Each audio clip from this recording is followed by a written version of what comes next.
Well, good morning, ladies and gentlemen. It's the old guy Jack here. We're going to do a little bit more work. I actually have already done a little bit more work on the AT3 today. And we got the cylinder, the brand new cylinder back on. Bored out. Number one oversize. I sandblasted the top and painted the bottom. I got the exhaust outlet installed. There's a seal behind it, and then there's in this area here you can see a groove there, hopefully, and in there you put a packing. And those are all available. So that's ready to go. Right now I'm getting ready to put the carb and all the intake back on it. So I did this down here with stainless steel socket head screws. And I'm going to do the same with this here. Stainless steel socket head screws. They go through this here, and they are supposedly M6s by 25. So I got 4 M6s by 25. There needs to be another gasket behind there, and there's, well, let me show you. There's a gasket back here, and there's a gasket in between here. I never separated these two when I took it off, so there's still a gasket in there, and it's in pretty good shape, I think. So I'm not going to mess with that. All right, we got that. And where do we have it? We have gaskets. I put 2 of them over here, but I only, well, no, I put, looks like 3. So, I got 3 new gaskets here. And we'll put one of them on there.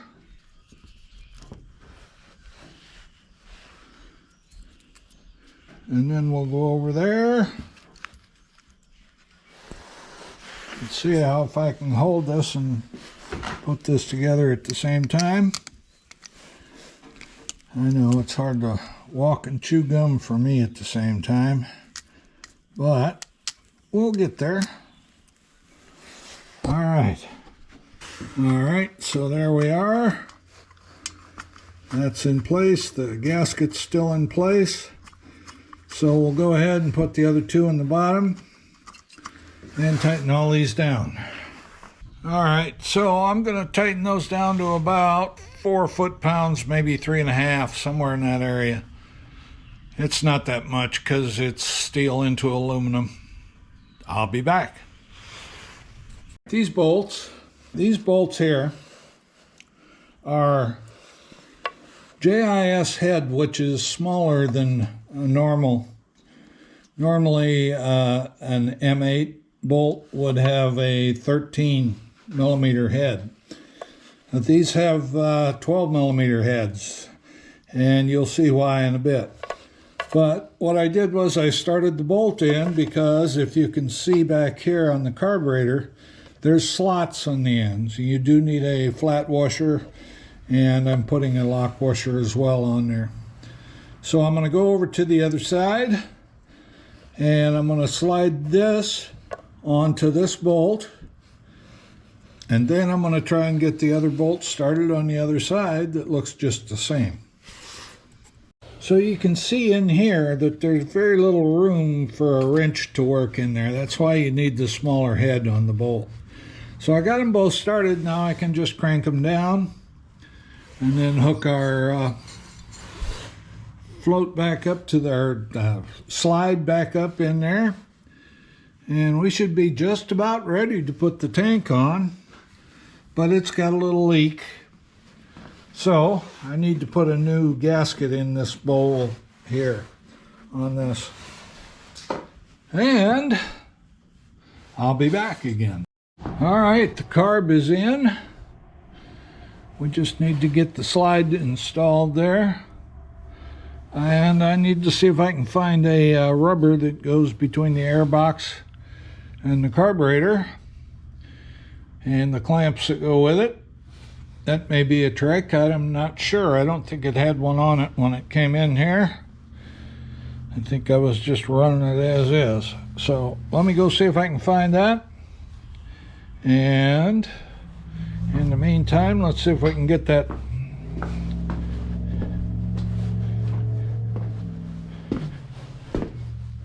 slide in there. It's back here. All right. I don't know. Let's see. Did my light go out? Yeah, it did. All right. If you can see this little thing here, all right, that has to mate up with this slide right here. That's a pin that goes all the way through the side there.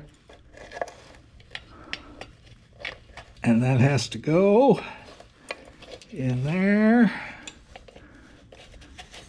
and slide down and then turn until it matches up. And I'm doing this one-handed and probably not very good. There, you can see it went. Then there's a gasket inside this cap that goes on here, and it's there, but my light is not anymore. But anyway, you get the idea. That carburetor is then, once you get this started, installed on the bike.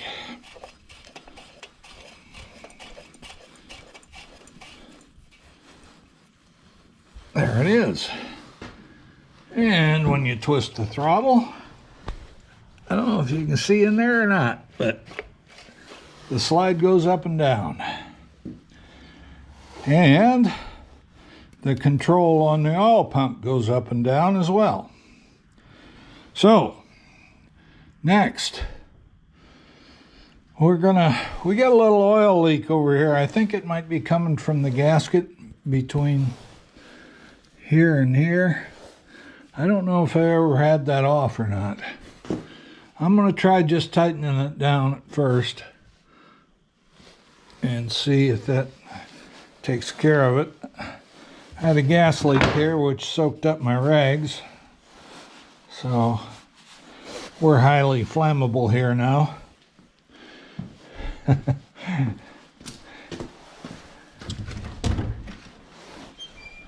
I shouldn't laugh about that, should I? I'm going to throw that out there. That's got most of the gas on it. And then I'm going to wipe it up a little bit. Put a new battery in my light. And I'll be back.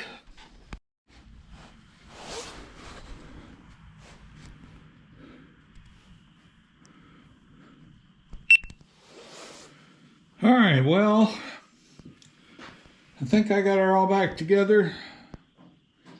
The, oh shoot, need to, it looks like it's going to stay. Throttle's open. Let's see what happens.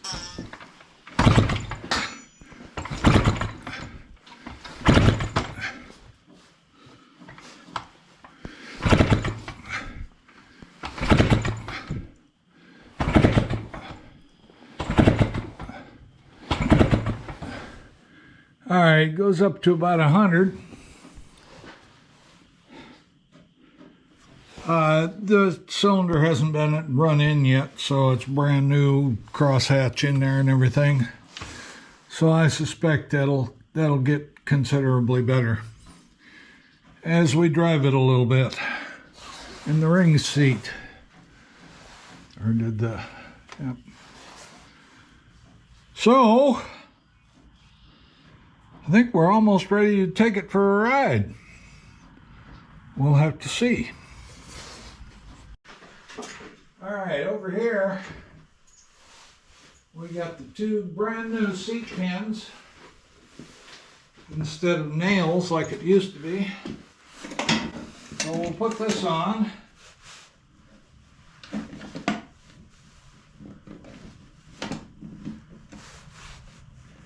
And hopefully get these little hairpins out of here. I call them hairpins. I don't know what they're really called.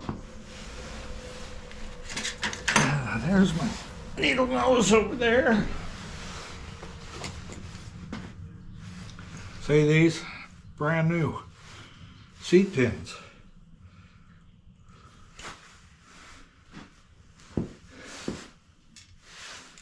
With the new little clips that hold them in place. Uh-oh, I don't want to lose those. I gotta walk all the way up to the other building. Find some more. I'm not sure I got any more. Alright, so if we get this up here, and we get that started in there, and we should be able to get it through.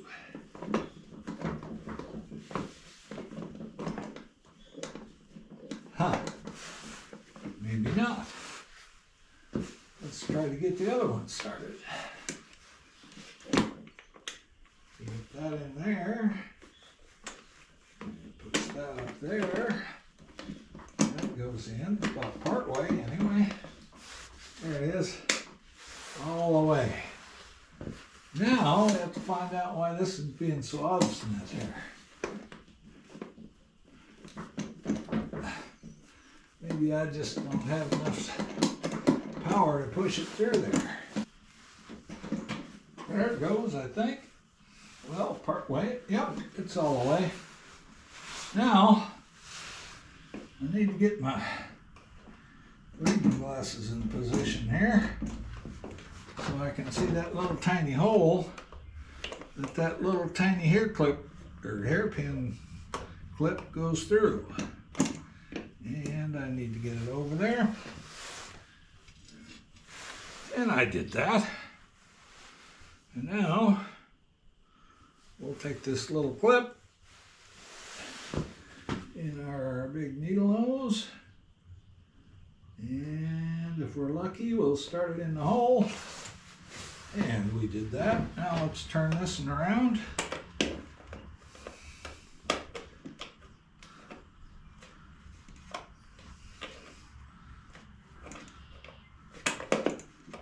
It's coming.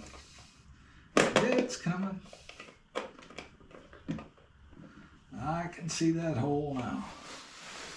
All right. So we grab our other little tiny clip. And put it on here.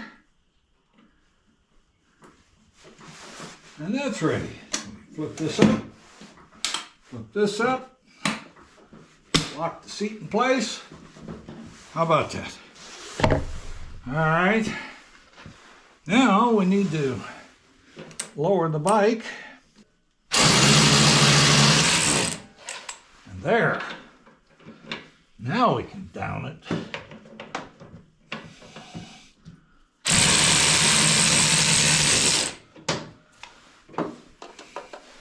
Now let's put all this stuff away. And look at this, my box of O-rings. Sitting right there on the edge of the bench, just waiting for me to do something stupid and back into it.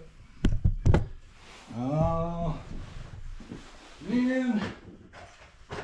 All right, we put them away. First thing we should do is let it loose a little bit.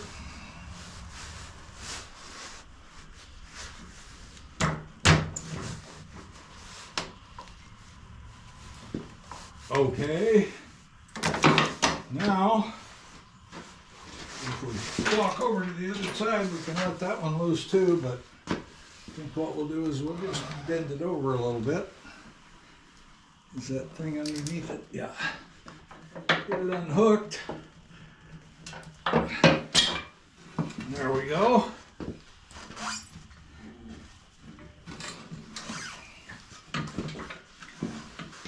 Then jack out from underneath it.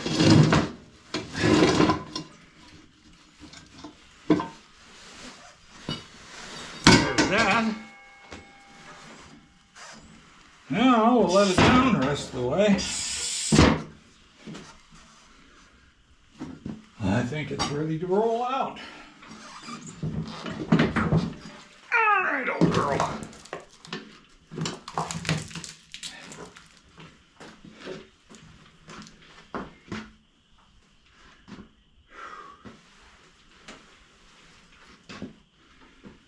Take the old gas can.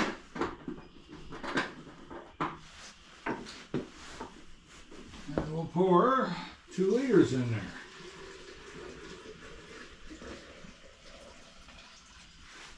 Two liters. Now, we're going to mix it 40-1.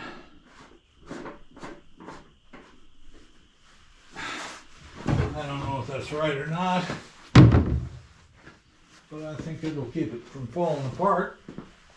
I know everybody's going to jump on me for not using Yamalube. Oh well.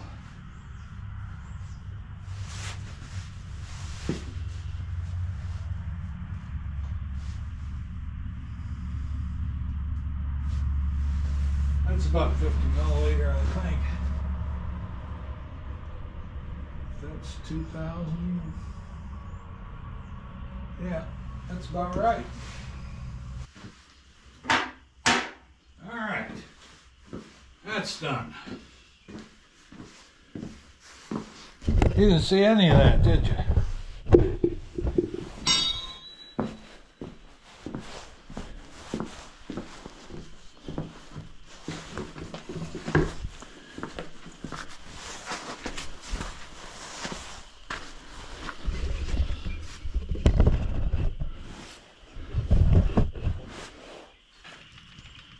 Alrighty, so let's see what happens, shall we?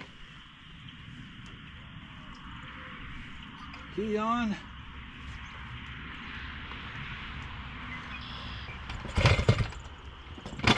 Ow!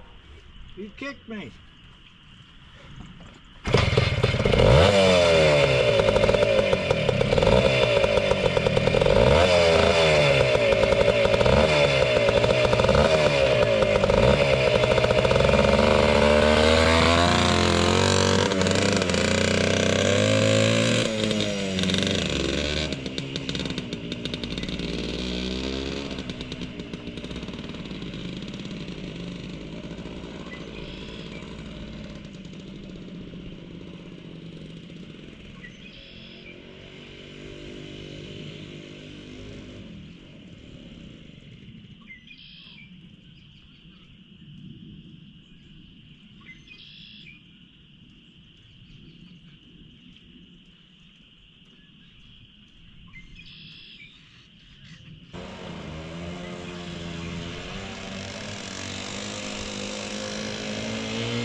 Alright, I'm done for the day.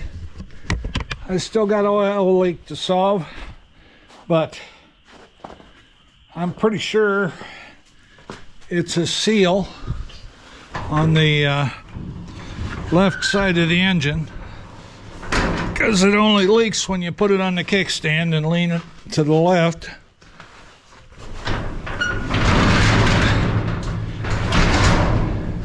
But she runs as long as you turn the gas on. That first stop I made was because it ran out of gas. So she's a good little girl.